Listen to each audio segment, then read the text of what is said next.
Makakapagsibol na bawasan pa lang naman ang isang unit yung aming inventory. So, near main entrance na to. Ito, yan, 1, 2, 3, 4, 5. Mga less than 15 ang available namin, pati dun sa may block number 22, 28, at 29. Congratulations po, secured na ang unit mo, Tenefrancia family. Congratulations po.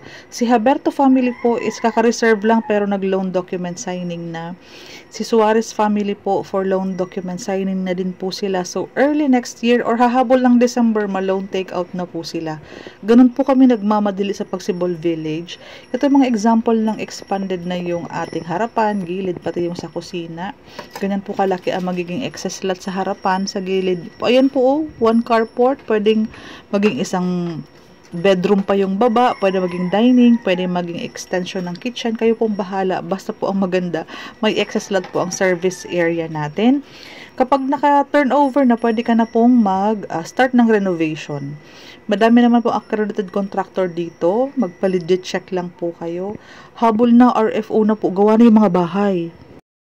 At sa mga bago po sa aking YouTube channel, kindly check po yung ibang mga vlog. Basta po Pagsibol Village South, lahat po yan updated. Ito po, bibigyan ko kayo ng house tour, kaya nag-insert ako ng isang house tour, short video lang naman, para po sa ating South, Pagsibol South. Ito na, pero phase 2 po ang tawag dito, Pagsibol South phase 2. Ang deliverable is ganito po, sliding windows, may gutter, may eaves, excess lot, provision for 2 carport, open for expansion, pati ang harapan natin, yan, pwede pang ma-occupy yan, semi-complete ang deliverable, pero ang labas natin as is na pong ganyan. Ganyan na po ang kulay, ang deliverable, may downspout, ito, living area natin, kitchen area, toilet and bath, ito yung ating mga bintana sa gilid. So, mas malaki po ang ating living area kasi ang ating kitchen area is nandun na po sa dulo. Kaya ito po, isang malaking living area. Kung gusto mong ma-maintain ang laki ng living area, expand mo yung gilid.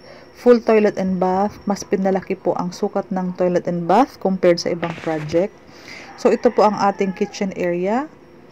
Ito po closed na. Sa old projects is open pa. So, sa inyo po, madami pong mas pinaganda. Madami din pong mga amenities na pinaganda. Yung basketball court nyo po is covered na. Kayo po ang kauna-unahang naka-covered car po. Naka-covered basketball court.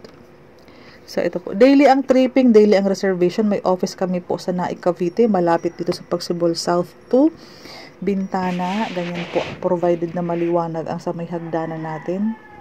Kaya ang kabuuhan po ng bahay is maaliwalas, maliwanag, tipid kuryente, hindi ka mag-open ng ilaw sa maghapon. Pati yung hangin at aliwalas, ganyan po dahil malalaki ang bintana natin at naka-sliding windows na.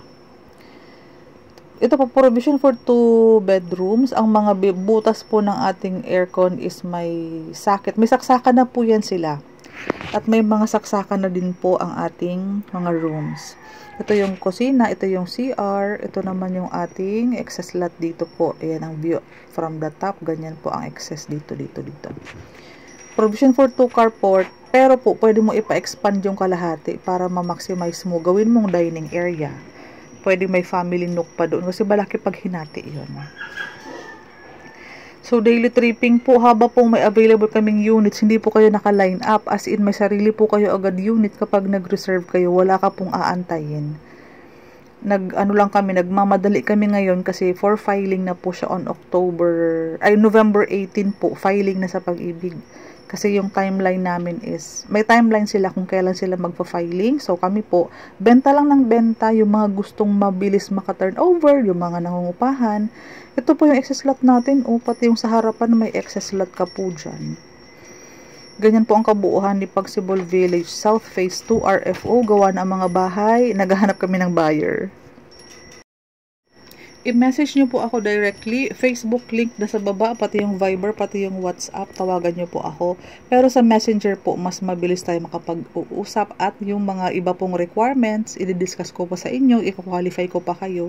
Kasi once qualified, set tayo ng schedule ng reservation, pati po tripping po reservation, pwede in 1 day para wag ka nang babalik dito sa location natin. Para isahang punta, i-discuss ko sa inyo ang mga qualifications, paano mag-reserve. Kung 28, 29 ang sahod, pwedeng pwede.